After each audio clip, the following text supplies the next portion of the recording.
दोस्तों नमस्कार। यूपीएसआई के सीरीज़ में एक बार आपका फिर से स्वागत है। और जो पिछले क्लास में मैंने आपको बताया था इनपुट डिवाइस के बारे में, और उसके प्रीवियस क्लास में इनपुट प्रोसेसिंग और आउटपुट तीनों एक साथ मैंने बताया था कि कंप्यूटर 3 मैकेनिज्म पर काम करता है, इनपुट, प्रोसेसिंग और आउटपुट पर। आज उसी के संदर्भ में मैं बात करूँगा प्रोसेसिंग डिवाइस के ऊपर। बहुत ही इम्पॉर्टेंट पार्ट है और इसमें से क्वेश्चन आता ही आता है, 100% आता है इसमें से क्वेश्चन। जब भी पेपर बनेगा तो इस पार्ट को छोड़ करके उसमें पेपर नहीं बनता।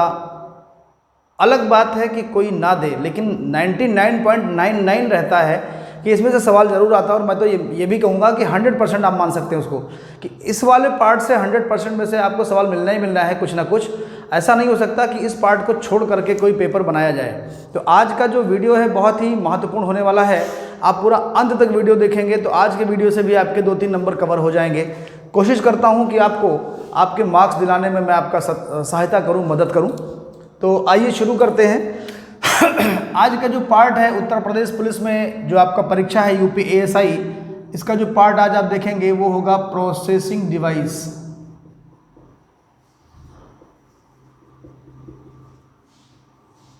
प्रोसेसिंग डिवाइस क्या होता है? प्रोसेसिंग डिवाइस, प्रोसेसिंग डिवाइस जब हम कंप्यूटर को कोई डेटा देते हैं, जब हम उसको काम करने के लिए कोई टास्क देते हैं, तो जिस पार्ट में वो काम होता है उस पार्ट को हम बोलते हैं प्रोसेसिंग डिवाइस।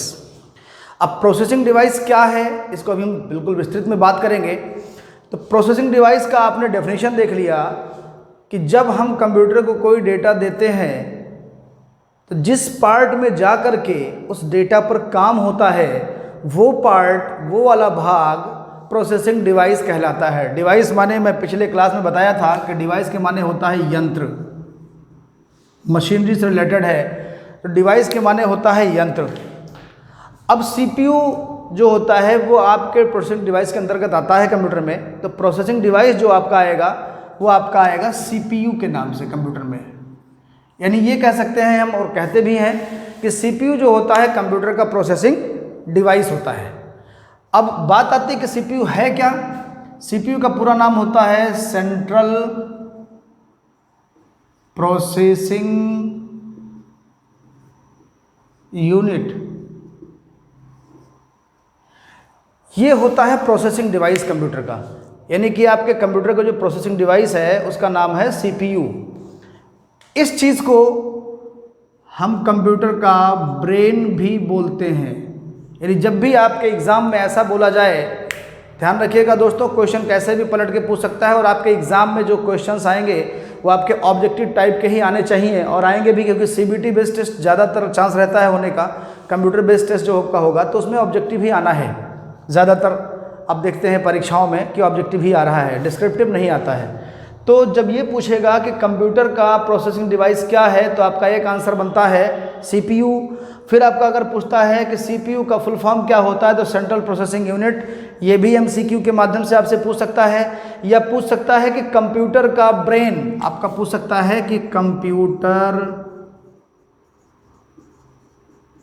का ब्रेन किसको कहते हैं तो सीपीयू को कहते हैं। या पूछ सकता है कि सीपीयू को कंप्यूटर का ब्रेन कहते हैं, ट्रू फॉल्स में भी हो सकता है, आ जाए। किसी भी प्रकार से घुमा के पूछ सकता है। तो 1 नंबर मान लीजिए कि आपका इसी में से आपका लगभग आ जाएगा।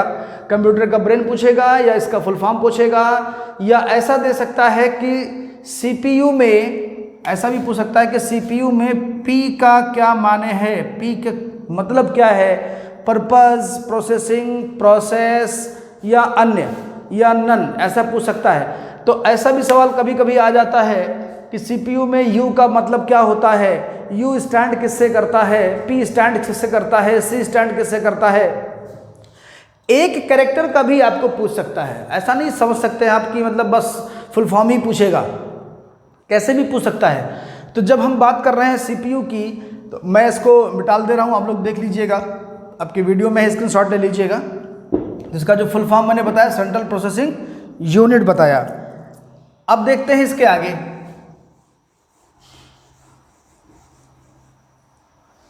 सीपीयू क्या है ये मैंने बता दिया।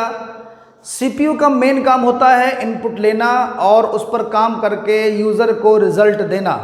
सीपीयू का जो काम होता है, मैं ज़्यादा लिखूंगा नहीं ताकि आपको बहुत ज़्यादा देखना ना पड़े। आप मेरे वॉइस से नोट्स बना सकते हैं, आप मेरे आवाज़ से नोट्स बना सकते हैं। तो सीपीयू जो होता है, मैं पिछले में बता चुका हूँ कि इनपुट के बाद प्रोसेसिंग और उसके बाद आउटपुट। तो ये जो होता है, ये इनपुट और आउटपुट के बीच का मीडिएटर होता है। आपका कभी भी इनपुट डायरेक्ट आउटपुट में कन्वर्ट नहीं हो सकता बिना प्रोसेस के। तो एक सवाल ये भी बन सकता है कि इनपुट से आउटपुट जाने में बीच में कौन सा डिवाइस काम करता है। तो एक सवाल आपका ये भी बन सकता है कि इनपुट से आउटपुट जाने में बीच में कौन सा डिवाइस काम करता है। तो माय डियर फ्रेंड्स, बीच में आपका प्रोसेसिंग डिवाइस काम करता है। बिना प्रोसेसिंग डिवाइस के आपका आउटपुट नहीं प्राप्त होगा आपको। तो प्रोसेसिंग डिवाइस का नाम जब भी पूछेगा, आप सीपीयू बताएंगे। अब बात कि सीपीयू के पार्ट क्या होते हैं, इसके घटक क्या क्या हैं। तो ये आपको क्लियर हो गया होगा। मैं इसको हटाता हूँ कि इनपुट के बाद आउटपुट प्राप्त करने में बीच में हमारा एक डिवाइस इन्वॉल्व होगा, उसका नाम है प्रोसेसिंग डिवाइस। और प्रोसेसिंग डिवाइस का नाम हमारे कंप्यूटर में सीपीयू है, जिसको हम लोग बोलते हैं, मैं फिर बता रहा हूँ, ब्रेन बोलते हैं इसको। कंप्यूटर का ब्रेन है ये। अब आगे बढ़ते हैं। सीपीयू के मुख्यतः दो भाग हैं, एक तो है एएलयू और एक है सीयू। एएलयू और सीयू, एएलयू क्या करता है, सीयू क्या करता है। कहने को तो बहुत लोग ये भी बता देते हैं कि इसमें मेमोरी भी होती है, बट दोस्तों प्रोसेसर से मेमोरी अलग होती है। मैं आपको प्रोसेसर भी दिखाने का प्रयास करता हूँ। ये है दोस्तों सीपीयू, आप लोग देख रहे होंगे, ये है कंप्यूटर का सीपीयू, आप लोग इसमें देख रहे होंगे, ये इसको सीपीयू बोलते हैं। और ये आपके मदरबोर्ड में, ये मदरबोर्ड है, इसमें यहाँ पर ये ऐसे लगा होता है इस जगह पर, और ये कंप्यूटर का ब्रेन का काम करता है। फिर यहाँ पर ऊपर एक फ़ैन लगा होता है, इस फ़ैन के माध्यम से ये सीपीयू ठंडा होता रहता है और आपका काम चलता रहता है। इसी के संदर्भ में जब आप देखेंगे तो आप यहाँ पे एक रैम भी देखने को आप पाएंगे। इस तरीके से रैम भी लगा होता है, ये रैम लगा होता है। और ये रैम जो होता है आपके हार्ड डिस्क से कनेक्ट होता है। ये देखते हैं आपका इसका जो रिलेशन रैम का रहता है, हार्ड डिस्क से रैम का रहता है और रैम से प्रोसेसर का रहता है। तो हार्ड डिस्क का कोई भी डाटा जब भी प्रोसेसर में प्रोसेस होता है तो रैम उसको लेकर के प्रोसेसर को देता है, और प्रोसेस का कोई भी डाटा हार्ड डिस्क में स्टोर होता है तो रैम उसको प्रोसेसर से लेकर रैम हार्ड डिस्क को देता है। तो इस तरीके से ये प्रोसेसर आपने देख लिया होगा, ये प्रोसेसर है और ये आपका रैम है। ये मैं आगे आपको बात करूंगा, जब मेमोरी पढ़ाऊंगा तब रैम के बारे में आपसे बात करूंगा। और ये आपका मदरबोर्ड है, इस पर प्रोसेसर लगा होता है। तो इस तरीके से आपका ये काम चलता रहता है। तो सीपीयू जो मैंने अभी आपको दिखाया, सीपीयू के दो पार्ट हैं, एएलयू और सीयू। एएलयू का पूरा नाम अगर आप देखेंगे तो इसका पूरा नाम होता है ARITH, अर्थमेटिक लॉजिक यूनिट। ये इसका पूरा नाम होता है ALU, और सीयू का होता है कंट्रोल यूनिट, ये इसका पूरा नाम होता है। तो जब सीपीयू का आप देखेंगे दो भाग है ये, इसके भाग में आप देखेंगे अभी घटक जब इसके देखेंगे कि इसके अंदर और भी क्या चीज़ें हैं जो इसको काम करने में मदद प्रोवाइड करती हैं। तो सीपीयू के अंदर दो चीज़ें और भी होती हैं, आपको रजिस्टर देखने को मिलेगा और कैश मेमोरी।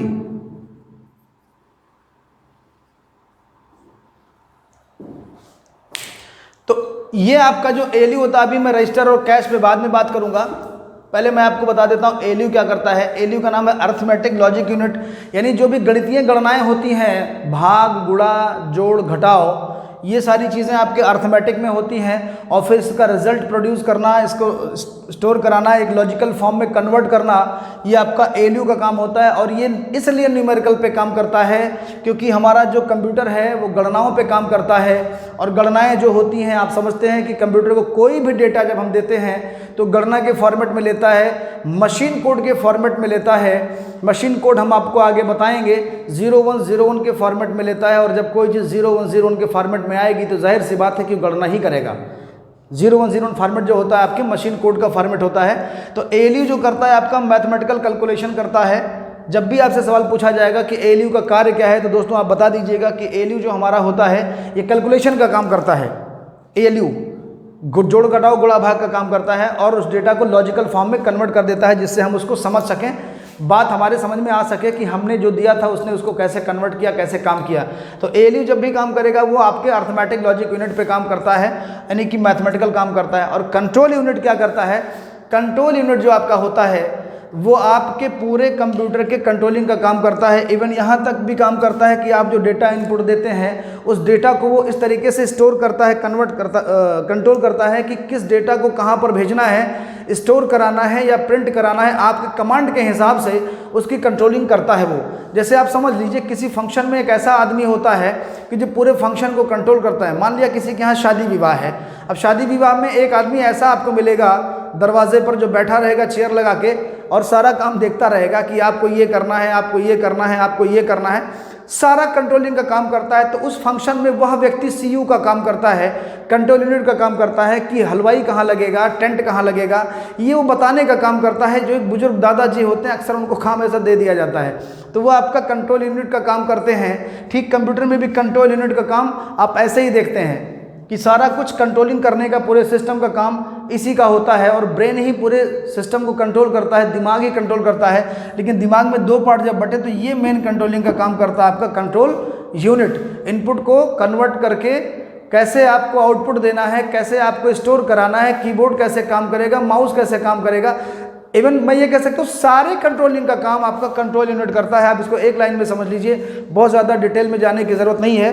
कि आपका ये कंट्रोल यूनिट जो है ये कैसे काम करता है। तो कंट्रोल यूनिट आपका कंट्रोलिंग का काम करता है। अब आते हैं हम आगे, ये आप समझ चुके होंगे।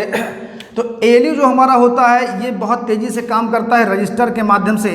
अगर हम रजिस्टर की बात करें तो रजिस्टर भी एक मेमोरी का पार्ट है। रजिस्टर जो होता है ये रजिस्टर आपका ALU को सपोर्ट करता है, जिससे हमारा प्रोसेस तेज हो जाता है। और हमारा जो कैश होता है, कैश मेमोरी,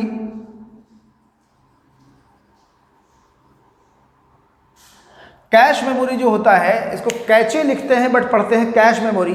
कैश मेमोरी जो होता है ये ऐसा काम करता है कि जिन कमांड्स को हम बार बार यूज़ करते हैं, ज़्यादा यूज़ करते हैं, CPU इसको अपने में रख लेता है। ऐसे ही मोर यूजिंग कमांड्स, कैश क्या करता है, मोर यूजिंग कमांड्स, जो ज़्यादा कमांड यूज़ करते हैं आप बार बार बार बार बार बार, वो कैश मेमोरी अपने पास रख लेता है। और जब भी आप दोबारा उस फंक्शन को यूज़ करते हैं या उस आप कमांड को यूज़ करते हैं तो ये कंप्यूटर क्या करता है कि सीधे कैश से उठा लेता है। तो इसकी जो प्रोसेसिंग स्पीड है वो बढ़ जाती है। अगर कैश मेमोरी में वो चीज़ स्टोर नहीं किया जाएगा, जैसे आपने कोई कमांड एक बार काम किया तो वो कैश में नहीं स्टोर होगा।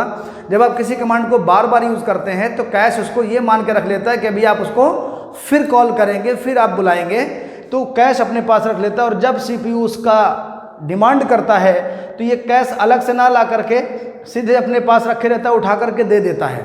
तो दे देता है तो इससे क्या होता है कि तुरंत उसको कमांड एग्जीक्यूट करने का टाइम मिल गया, तुरंत कमांड को एग्जीक्यूट कर दिया कैश मेमोरी के माध्यम से, तो आपकी स्पीड बढ़ गई। तो कैश मेमोरी जो करता है, जो ज़्यादा यूजिंग कमांड्स हैं उसको वो अपने पास स्टोर कर लेता है, जिनको आप बार बार यूज़ करते हैं, और उठा के CPU को देता रहता है जब भी आप उसको कॉल करते हैं, जब भी आप उस कमांड की डिमांड करते हैं। तो इससे इसकी स्पीड बढ़ जाती है। अगर कैश मेमोरी नहीं होगा तो स्पीड आपकी बहुत अच्छी नहीं होगी, सिस्टम में प्रॉब्लम आएगी। इसलिए कैश मेमोरी को इसमें लगाया जाता है CPU के माध्यम से, कि जिसमें हम कोई कमांड बार बार यूज़ करते हैं तो कैश में हमारा स्टोर हो जाए। तो सवाल आपका आ सकता है कि कैश मेमोरी कैसी मेमोरी है। तो कैश मेमोरी एक ऐसी जो कमांड बार बार यूज़ होता है उसको स्टोर करने के लिए कैश मेमोरी होता है, कि अपने पास स्टोर कर लेता है। रजिस्टर जो होता है ALU को सपोर्ट करता है, ALU के कैलकुलेशन में सपोर्ट करता है। बहुत ही फास्ट मेमोरी के रूप में आपका रजिस्टर का काउंटिंग होता है। फास्ट मेमोरी के रूप में आप रजिस्टर को देख सकते हैं। तो रजिस्टर एक ऐसा काम करता है कि ALU को सपोर्ट करता है और काम को और तेज़ी से करवाता है, कैलकुलेशन को और तेज़ी से करवाता है। ALU के सपोर्ट में इसको यूज़ किया जाता है। ये CPU के अंदर रहता है, CPU का एक घटक है। बट जब भी आप पार्ट की बात करेंगे कि CPU के कितने पार्ट हैं, तो पार्ट इसके दो ही हैं। जैसे अभी हमारा, अब समझिए ऐसे, हमारे बॉडी के पार्ट जितने होंगे उतने होंगे, लेकिन जो हमारी जो सांसें चल रही हैं ना, हमारे ये ज़िंदगी का घटक है, लेकिन इसको पार्ट नहीं मान सकते हम। बात समझ रहे हैं दोस्तों, ये हमारे पार्ट में नहीं आता। हमारे आँख की रोशनी, विज़न हमारे लिए काम करती है, लेकिन हम इसको बॉडी का पार्ट नहीं मान सकते, क्योंकि हमारे बॉडी का पार्ट में आँख आता है, आँख की रोशनी नहीं आती है। आँख की रोशनी हमारे ज़िंदगी का घटक है, हमारे ज़िंदगी का एलिमेंट है, लेकिन वो हमारे बॉडी का पार्ट नहीं है। ठीक इसी प्रकार हम CPU को ALU और CU दो ही तरीके से देखेंगे पार्ट के रूप में। हम रजिस्टर को इसका पार्ट नहीं मानेंगे, बट कुछ लोग बताते हैं, बट मेरे नॉलेज में अभी तक, मेरे स्टडी में अभी तक नहीं आया है कि रजिस्टर को हम CPU का पार्ट बता सकें। दो ही पार्ट होते हैं, ALU और CU, दो भाग होते हैं इसके, तीन नहीं होते हैं। बट रजिस्टर घटक है इसका, कैश मेमोरी घटक है। जैसे मैंने बताया कि हमारे सांसें, हमारे जो ब्रीदिंग सिस्टम है, ये हमारे ज़िंदगी का घटक है, लेकिन हमारे बॉडी का पार्ट नहीं है। हमारे आँख का रोशनी, मैंने बोला कि हमारे ज़िंदगी का ये घटक है, ये एलिमेंट है, लेकिन पार्ट नहीं है। हमारा आवाज़ हमारे ज़िंदगी का घटक है, लेकिन हमारे बॉडी का पार्ट नहीं है। इस तरीके से दोस्तों हम एक पार्ट में दो ही चीज़ देखेंगे, ALU और CU। तो हमारे सिस्टम में CPU में दो ही पार्ट होते हैं, ALU और CU। इनको हम इस CPU का घटक बोल सकते हैं, एलिमेंट बोल सकते हैं, कि इसके लिए ये नेसेसरी है काम करने के लिए, लेकिन पार्ट नहीं है। तो इस तरीके से हम आगे बढ़ते हैं। अब हम बात करते हैं प्रोसेसर की जो कंपनियां हैं। पहले प्रोसेसर के मॉडल के बारे में बात कर लेंगे। दोस्तों इसको आप लोग स्क्रीनशॉट ले लीजिएगा, क्योंकि मैं मिटालता रहता हूँ। आने वाले दिनों में आपको डिजिटल बोर्ड मिलेगा, ऐसा नहीं है, आपको डिजिटल बोर्ड देंगे हम, जिसमें अच्छी सी पढ़ाई होगी। अब CPU की बात करते हैं, यानी प्रोसेसर की बात करते हैं। प्रोसेसर मोबाइल में भी लगता है और प्रोसेसर आपके कंप्यूटर में भी लगता है। तो प्रोसेसर बहुत सारे आते थे, जैसे कि आता था बहुत पहले चलता था Cyrix, Celeron, ऐसा चलता था। और अगर प्रोसेसर की बात करें तो सबसे पहले प्रोसेसर बनाने वाली कंपनी आपकी है इंटेल 404 ये बनाया गया था। माइक्रो प्रोसेसर 1971 में, 1971 में बनाया गया था। पहला प्रोसेसर जो बनाया गया था वो आपका था इंटेल कंपनी के द्वारा, और आज भी इंटेल का ही प्रोसेसर आता है। और इसको बनाने के लिए 3 वैज्ञानिकों ने इसमें योगदान दिया था। वो थे फेडरिको फैगिन, एक वैज्ञानिक, दूसरे थे टेड हॉफ, और तीसरे आपके थे स्टैन माजो, यानी कि फेडरिको फैगिन, टेड हॉफ और तीसरे थे स्टैन माजो।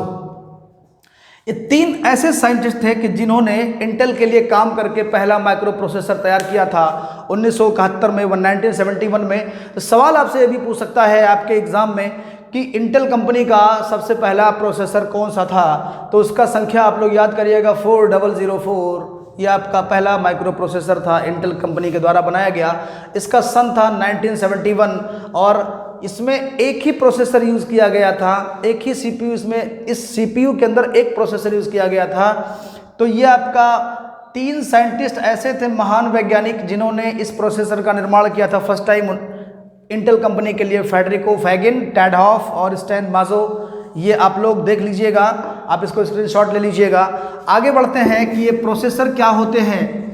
प्रोसेसर कई प्रकार से आते हैं, जैसे कि आप देख सकते हैं।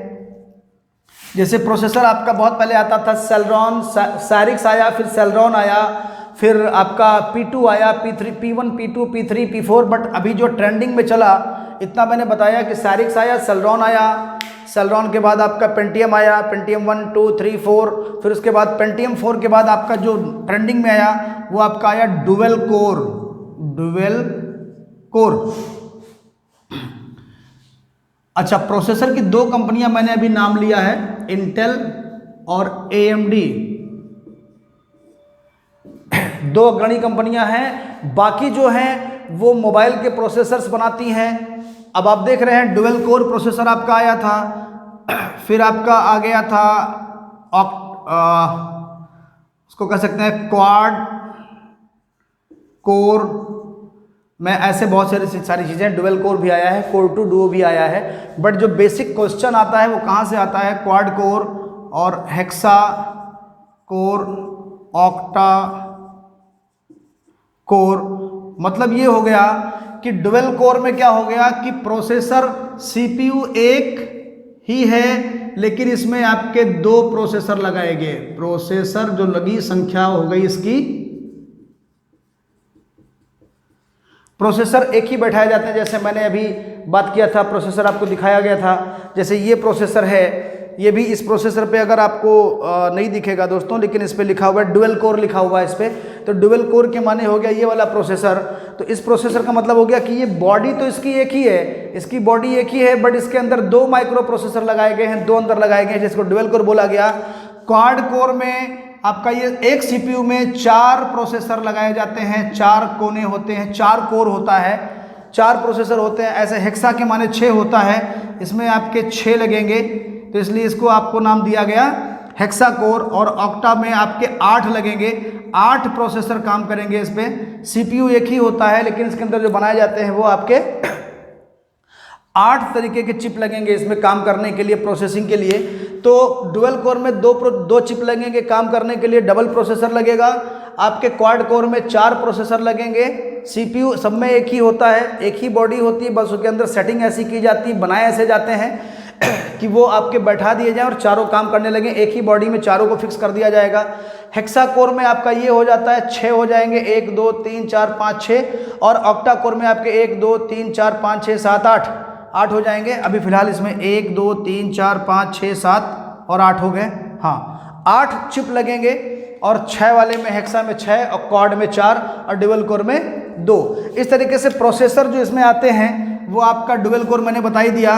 तो अभी डुअल कोर के बाद आपका i3 भी आता है इसी में। अब i3 आप देखेंगे तो i3 में आपका ये हो जाता है, i5 में आपका ये हो जाता है, और लगभग i7 में आपका ऑक्टा कोर आता है।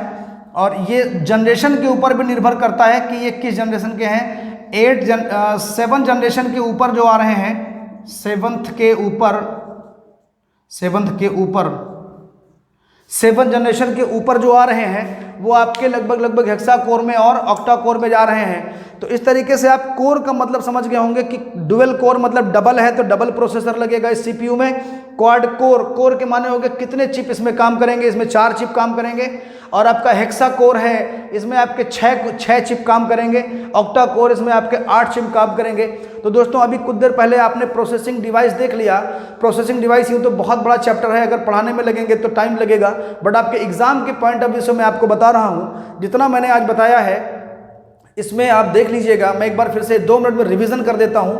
CPU कंप्यूटर का ब्रेन है। CPU को सेंट्रल प्रोसेसिंग यूनिट कहते हैं, और सेंट्रल प्रोसेसिंग यूनिट का काम होता है इनपुट लेने के बाद आउटपुट देने के बीच में काम करना, कि इनपुट लेकर के प्रोसेस करके आउटपुट दे देना, उसको बोलते हैं हम लोग सेंट्रल प्रोसेसिंग यूनिट। और सेंट्रल प्रोसेसिंग यूनिट को कंप्यूटर में CPU बोला जाता है। CPU के 2 पार्ट होते हैं, ALU और CU होता है। और इसका काम करने में जो सहायक चीज़ें होती हैं वो कैश मेमोरी और रजिस्टर होती हैं। कैश मेमोरी को मैंने बताया कि CPU जिस कमांड की बार बार ज़रूरत समझता है, जिस कमांड को बार बार यूज़ करता है, जिस कमांड को आप बार बार उसको देते हैं, वो कैश मेमोरी में उसको रख लेता है। और रजिस्टर जो होता है वो ALU को काम करने में मदद करता है, स्पीड बढ़ाने में काम करता है, कैलकुलेशन में काम करने में मदद करता है। और ALU का पूरा नाम मैंने बताया था अर्थमेटिक लॉजिक यूनिट, और CU का मैंने बताया था कंट्रोल यूनिट। इस तरीके से आपका वो चैप्टर पूरा हुआ था। उसके बाद CPU की मैंने बात की। CPU 2 कंपनियां बनाती हैं, एक इंटेल कंपनी और AMD कंपनी, लेकिन ज़्यादा जो आपकी मार्केट में डिमांड है वो इंटेल की है। इंटेल मोस्ट डिमांडेबल प्रोसेसर है। सारे लोग ज़्यादातर इंटेल को प्रेफर करते हैं, AMD को कम लोग प्रेफर करते हैं, बट AMD भी मार्केट में चलता है। और इसमें प्रोसेसर की जो कैटेगराइजेशन की गई है वो dual core, quad core, hexa core और ऑक्टा कोर में किया गया है। मैंने ये भी बता दिया कि डुअल कोर में CPU तो एक ही होता है, मैंने अभी आपको दिखाया भी था, लेकिन इसमें 2 चिप लगेंगे, 2 माइक्रो प्रोसेसर लगेंगे। क्वाड में आपके 4 प्रोसेसर लगेंगे, और आपके हेक्सा में 6 प्रोसेसर लगेंगे, और ऑक्टा कोर में 8 प्रोसेसर लगेंगे। दोस्तों अगर कुछ आपको और भी प्रोसेसर के बारे में जानना है, कुछ आपको और जानकारी लेनी है, यूँ तो बहुत लंबा चैप्टर है, लेकिन अगर आपको कोई और जानकारी चाहिए तो प्लीज़ कमेंट बॉक्स में कमेंट कर दीजिएगा, जिससे मैं प्रोसेसर को आपको और अच्छे से बता सकूँ। मैं अपने लेक्चर को यहीं पे फिनिश करता हूँ। आगे मिलते हैं दूसरे लेक्चर में। कीप इट वॉचिंग, देखते रहिएगा और प्यार अपना देते रहिएगा। Thank you, good bye.